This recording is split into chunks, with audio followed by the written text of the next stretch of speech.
Hello friends, welcome to Dr.Ossai Physiology Academy, Dopa for short. This is the place where we make the learning of physiology easy, exciting, and effective. Thank you for joining me. So today we're going to be dealing with the general structure and function of the kidney. Always remember that learning about physiology, how the body works, can teach you vital health lessons, life lessons, and even management lessons. All right, let's get started. So, the general structure and function. We started with the body fluids. Now we are going into the kidney proper. And whenever you need to understand the functionality of something, of any system, how it operates, how it functions, down to the smallest level, the first thing you do is to understand the structure. Why? Because structure determines function. Okay? So structure determines function. We're going to be going into the structure. All right. But before we go into the structure, let's just do an overview of the general functions of the kidney. The kidney has so many vital functions, apart from the obvious one of excreting waste through urine and all of that. Okay. So let's go into it. Now, one of the functions of the kidney, some of these functions, they are related to the excretory function, while some others are totally unrelated. Now, one of them is regulation of arterial blood pressure. Regulation of arterial. It's not directly related to it, but it's a little bit related. Now, how does the kidney regulate arterial blood pressure? That's blood pressure. Okay. Now, you know that blood pressure has to do with the force of the blood, that's the plasma, or you say water. Okay. The force it exerts against the walls of the blood vessels. When it exerts that force, that's what is known as the pressure. The pressure against the force against the vessel wall. All right. So what happens is that when the volume of the plasma or the volume of the blood, when it increases and the vessels, they remain the same. Okay. When it increases, the force will be more against the walls. So when there's increase in blood volume,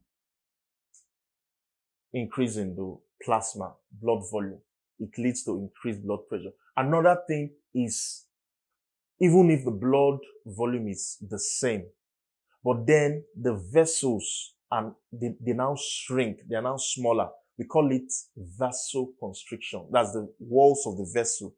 They constrict, they become smaller. So the blood volume remains the same, but the vessels become smaller. It also leads to increased pressure because the force is now the space where the blood will flow to different organs and tissues of the body is now smaller. So it exerts more force against the wall. So when you have vasoconstriction, it also leads to increased blood pressure. So this is how the kidney does it. Now, when there's increased blood volume, let's start with this. Increased blood volume, there's increased pressure.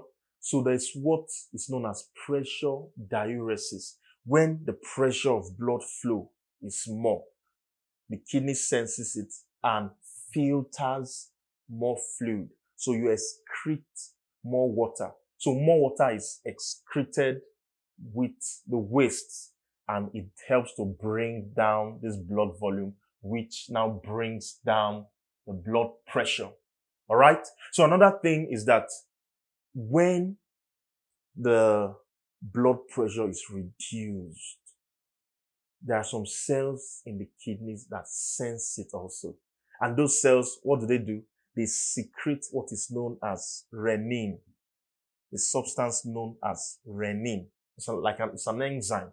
So what does this renin do? This renin goes to activate and it converts another substance in the blood known as angiotensinogen Okay, it converts angiotensinogen to angiotensin 1. All right. So this angiotensin 1 is now further converted to angiotensin 2 by an enzyme known as ACE. It's an acronym, angiotensin converting enzyme. So it converts angio. So from the word angio means vessel. Okay, Latin word or so means vessel. Then tensin means it tenses the blood vessel. It means it constricts it. All right. So this angiotensin 2 now is the active form. It now constricts the blood vessels. And what does that do? It increases the blood pressure. Remember that the stimulus for this is when the blood pressure is low. So this is released and it goes down to this angiotensin 2, constricts the blood. But it doesn't stop here. This angiotensin 2 also does what? It activates the release of another hormone known as aldosterone. Aldosterone. So aldosterone, briefly, we'll discuss that much later. But aldosterone helps to retain sodium and water. In other words, it reduces the excretion of water so that the blood volume can increase, which will also increase the arterial blood pressure. So 2 ways: constrict the blood vessel, retains water. So we call this RAS, renin angiotensin aldosterone system. All right. So another function of the kidney is that the kidney helps to regulation of acid base balance. You know, the body fluids, they should remain in a certain stable acid base value. All right. So that the various enzymes in the body can function optimally. So, you know, the pH scale is usually 0 to 14. So 7 is neutral. So the optimal pH of the body is 7.4. So anything less than 7, so it's the optimal pH is tilting a little towards the alkaline side. Okay. So less than 7 is acidic, greater than 7 is alkaline. So the body tries to hover around this 7.4. So how does it do that? It does that through the use of buffers. There are different kinds of buffers. Intracellular buffers. You have the buffers in the extracellular fluid. Hemoglobin, that's in the red blood cells, a very good buffer. Okay? But when these buffers have done their work and they still haven't buffered it enough, maybe the acidity is too much or the alkalinity is too much and they haven't buffered it enough, the last resort is the kidney. The kidney helps to buffer and remove excess acid. That's if the acid, the body fluid is tilting towards acidity, or excess base if it's tilting towards alkalinity. It will excrete more acid, too much acidity, or excrete more alkaline when the body fluids are tilting too much towards alkaline level. So that's how it's a special topic we'll discuss fully, but this is just to mention it. Another function of the kidney is, this one is not related to anything excretory at all. Another one is that the kidney helps in the regulation of red blood cell production. Red blood cell has nothing to do at all with the excretory functions of the kidney, but it's very important. Now, how does it do that? When there is reduced oxygen level, remember that the red blood cell, their purpose, their function is to carry oxygen. Okay? through hemoglobin, they carry oxygen to all tissues and cells of the body. So whenever there's reduced oxygen delivery to tissues, the kidney will also sense it. It's called hypoxia, reduced oxygen delivery. All right. So they sense it, and when they sense it, they release a hormone known as erythropoietin. Erythropoietin. You know, the other name for red blood cells is erythrocytes. So erythro, red, site, cell, red blood cell. So it's talking about the fact that this particular hormone, it stimulates the production of red blood cell in the bone marrow. Okay? Hypoxia, reduced oxygen, it detects it and releases this hormone that stimulates more red blood cells. So it's now telling the body that you need to produce more red blood cells so that they can carry more oxygen to deliver to all the tissues. All right? So that is regulation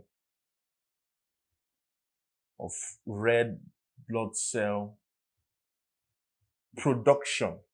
All right? Another one too, another function of the kidney, this one is also not related to excretory function, is that the kidney helps in the synthesis of vitamin D. Very interesting. Synthesis of vitamin D. Vitamin D has two areas in the body where it is synthesized. Okay? So one of them is carried out in the liver. The next place vitamin D is synthesized. It's a process, okay? One part of it is done in the liver, the other part is done in the kidney. All right? So just note that synthesis of vitamin D is carried out in the kidney and the liver. So next, let's go to another function. Number 5. The kidney helps in the process of what is known as gluconeogenesis. Gluconeogenesis. From the name, you can easily guess what it means.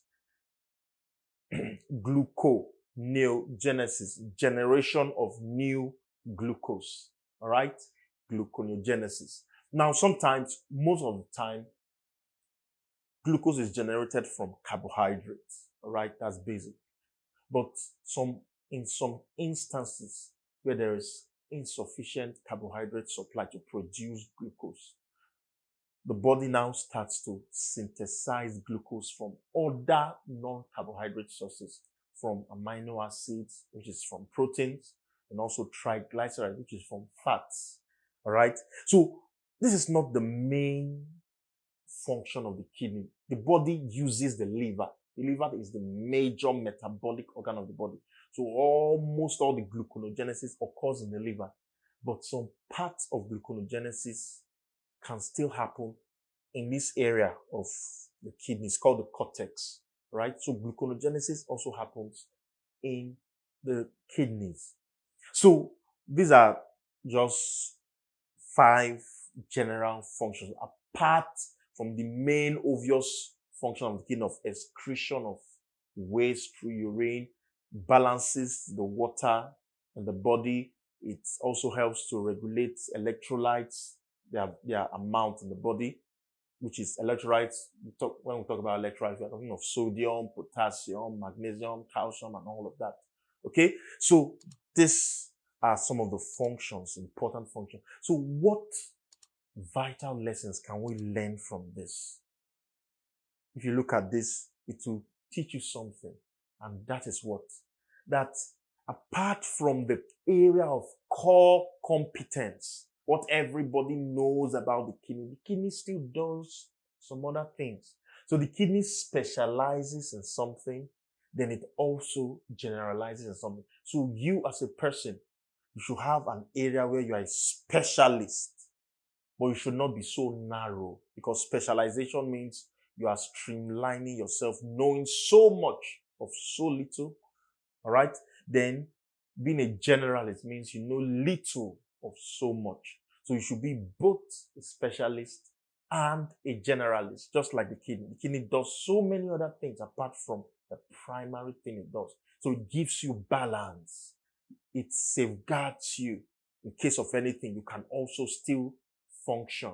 All right? So it's a very vital life lesson and even management lesson.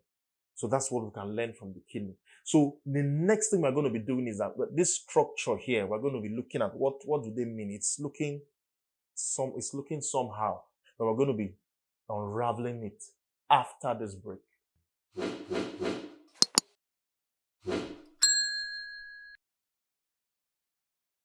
All right, welcome back. So we want to touch a little on the structure of the kidney, okay? Now, this thing you are seeing here, it's the kidney, how it looks. No, the kidneys, we have two of them in the body, and they are located at the back.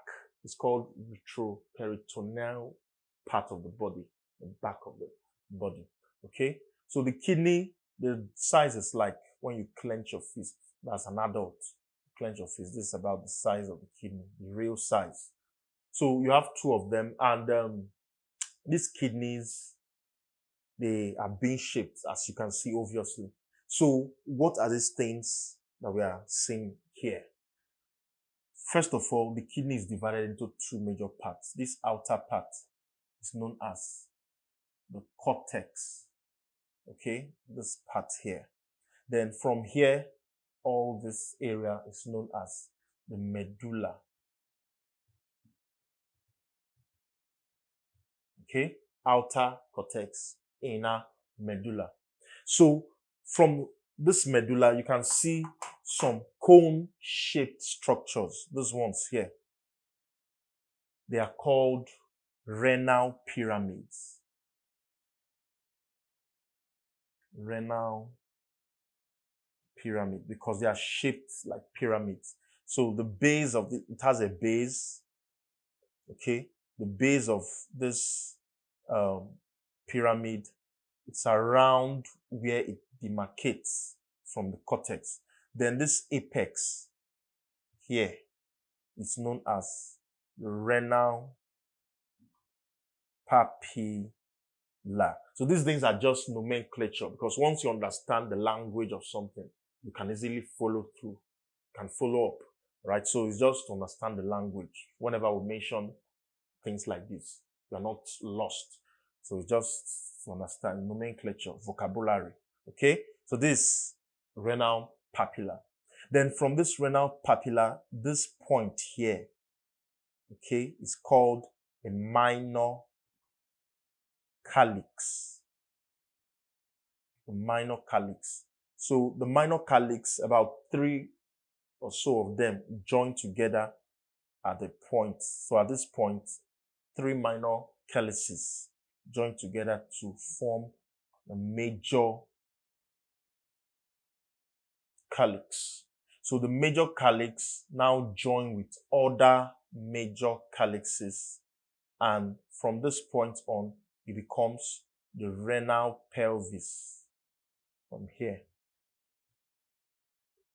renal pelvis. So this renal pelvis continues as the ureter. So this is the ureter. Okay, so the ureter continues, it collects, that's where it collects all the urine, and it continues down.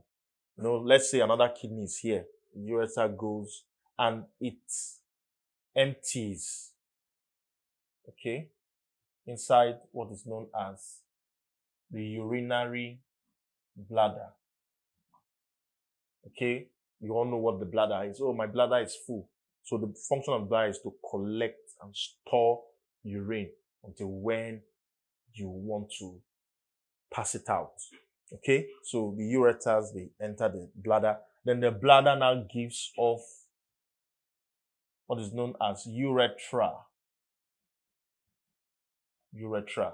That's what now conducts that urine out of the body in a process known as urination, or more specifically, micturition. All right. So this is just the general structure. So this ureter, you see that they all enter into a point. This blue thing here is the vein, the renal vein. This red one here is the renal artery. Not shown here is also the renal nerve and also lymphatic vessels. They all enter at one point. This point here is indented. That's it's a little goes inside like this. That's why it's called shape of a bean. So this point here is known as the hilum. Okay? It's known as the hilum. So this is just generally what you need to know about the gross structure. Note what I said, the gross structure of the kidney. So there's something else we have here. This is called nephron. So how does this relate to the kidney? This nephron is the functional unit of the kidney. What do I mean by functional unit? It means that everything you need to understand about the workings, the functions of the kidney can be understood from what goes on in this structure you're seeing here. So this structure is very tiny. Each kidney has about 1.3 million of this structure, nephrons. So the two kidneys, that means they have 2.6. The human being has 2.6 million nephrons. That's so much. So these nephrons, they are located inside this renal pyramids. Some are located here. Some start from here. So the ones that start from this cortex, they are known as cortical nephrons. Okay? Then some start from this part here, this junction between the cortex and, so those ones are known as juxta. Juxta means near. Juxtamedullary. That's why I said we need to understand this terminology so that you don't get confused. So juxtamedullary is just telling you that it starts from the junction between the cortex and the medulla. So they start from here and they go deep into the medulla. But these cortical nephrons, they start from this outer part and they stop around here. Now, this is the deepest part, this curve here. Okay, it's called a loop of Henle. We'll discuss that much later in the next lecture of the general structure. All right, so this is about the structure of the kidneys. You have so many of these nephrons located in this kidney. So the next major work we're going to do is to now study this nephron. How does the nephron function? Because this nephron, as you can see, these are blood vessels. So this renal artery that comes into here, it divides and divides into several generations till each nephron, 1.something million of them, is supplied by a blood vessel. That means you have millions of blood vessels attending to each nephron. So there's something to learn from there. All right. So now we're going to focus on this nephron. Very important for you to understand. So listen very carefully. Now you see this structure. The nephron, like I said before, is the functional unit of the kidney. This is where all the show happens. Everything about the kidney, they happen in the nephron. So you are seeing this structure like this. So the nephron is broadly divided into two. From here, it's known as the renal corpuscle. Okay? Then from here down, it's known as the renal tubule. Okay? Renal corpuscle and renal tubule. So this renal corpuscle is made up of two parts. You see this thing here. This is a collection of capillaries. It's called glomerulus. Glomerulus. singular. Plural is glomeruli. Okay. So this other funnel-shaped part, you see that the glomerulus is inserted into a curved part, like a funnel. So this curved part is known as the Bowman's capsule. Bowman's capsule. Okay? So the renal corpuscle is made up of the Bowman's capsule and the glomerulus. So let's break it down. What is this glomerulus made up of? Now you can see these two vessels here. So the glomerulus is a collection of capillaries, and it is supplied by this vessel known as the afferent arteriole.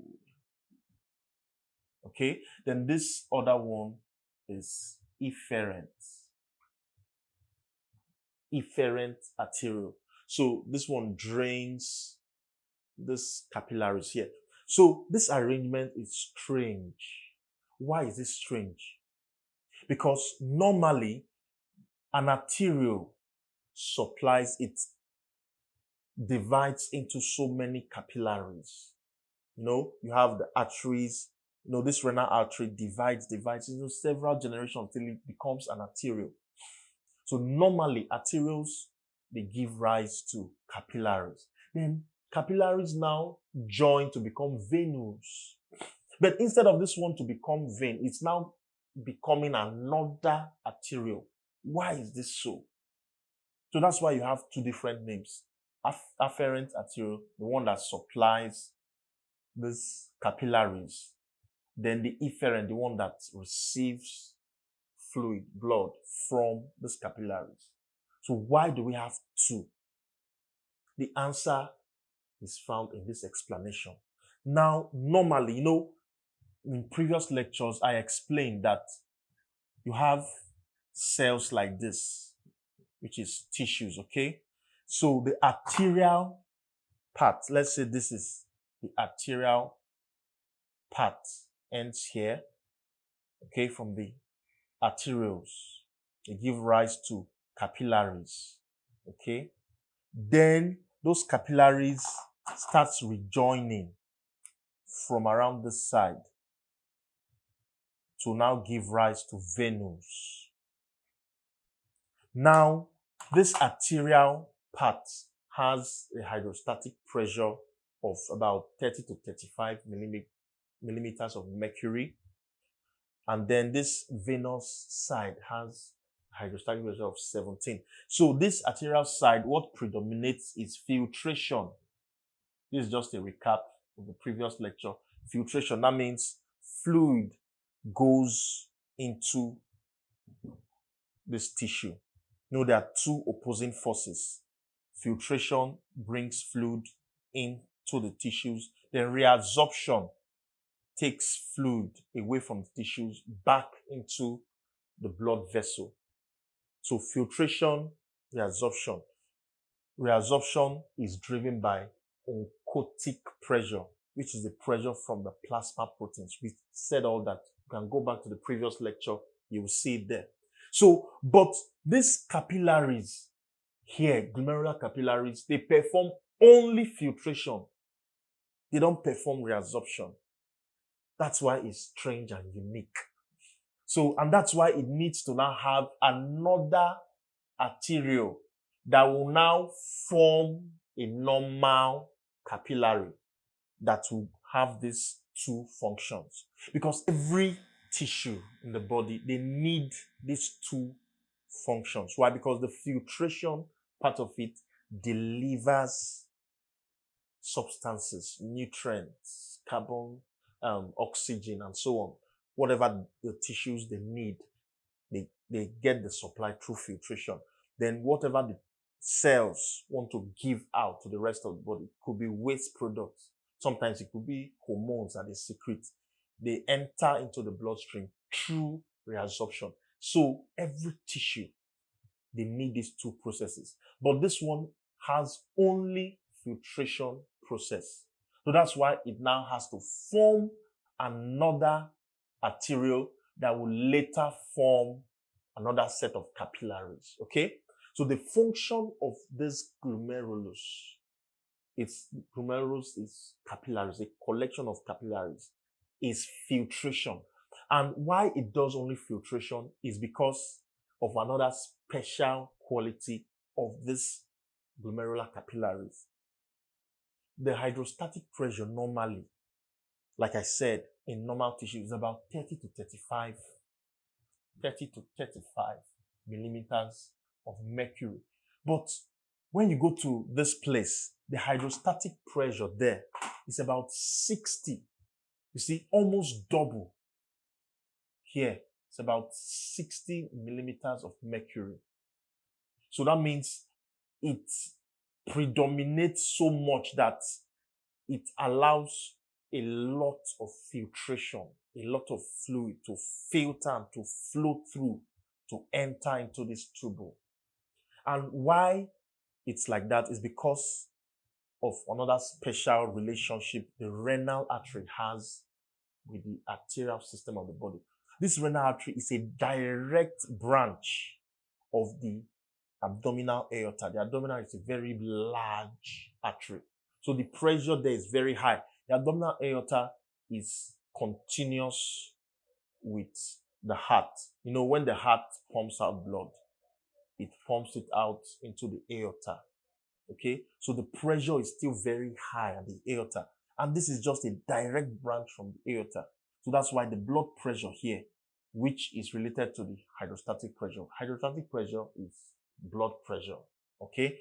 So that's why the blood pressure in this renal artery is higher than what is obtainable in other organs. Other organs, before they receive blood supply, to have divided into other branches. But this one is just directly from the aorta.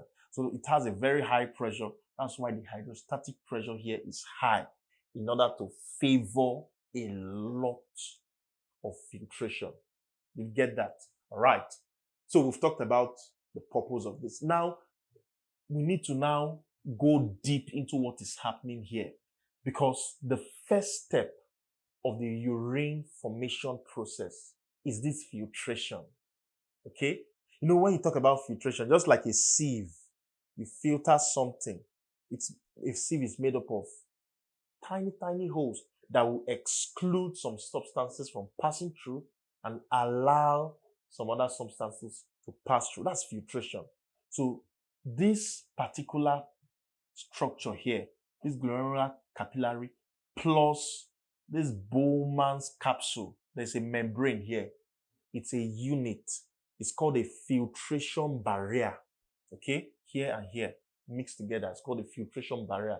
It helps to filter. So we want to look at how it is structured so that we can understand it. So that is what is drawn here. So this place is magnified to give you this. Okay? Let's clean this. So this is the filtration barrier. So it is made up of endothelial cells, the endothelium from the glomerular capillaries. These cells, these are cells here. Okay? Is the endothelial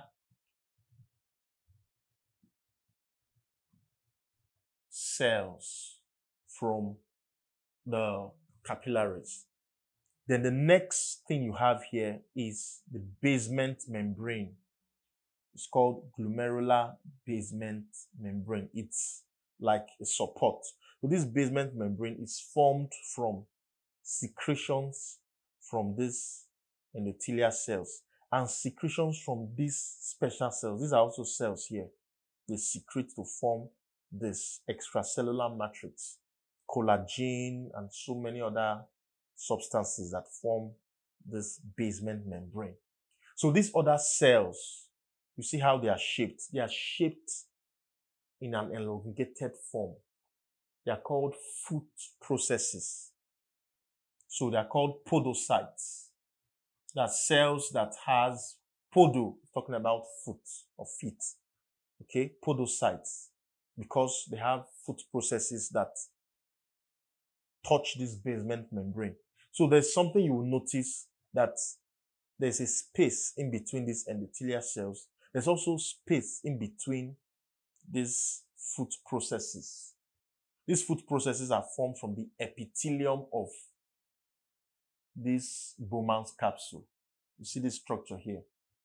They form the food processes. Then the endothelium of the glomerular capillaries, they form these endothelial cells. So this space here is called fenestrae. Fenestrae. And it measures about 70 to 90 nanometers. Okay? 70 to 90 nanometers. Then this space here in between the podocytes is called filtration slits. Then if you see in between the cells, you see a line, a small line in between. This line is known as the slit diaphragm. Okay, so this space here is about 25 nanometers, but it only allows substances less than 8 nanometers to pass through. So that's why it's called filtration barrier. So it has 3 layers: endothelial cells, basement membrane, then podocytes from the epithelial cells of the Bowman's capsule. So this is how this structure is arranged here. Filtration. So what does it mean? It means that blood cells are very big. They are bigger than this 8 nanometers. They cannot pass through. Very large molecules cannot pass through. Plasma proteins like albumin and the rest of them cannot also pass through. So what passes through are water and very small molecules and solutes. Okay? That's what is now filtered. So that's why it's called filtration. Ultra filtration. That means it filters it at a very high level that only very tiny little substances can pass through. So it excludes those ones. Okay? So that is what the function of this filtration barrier is located here. So whatever now enters into this tubule is called the ultra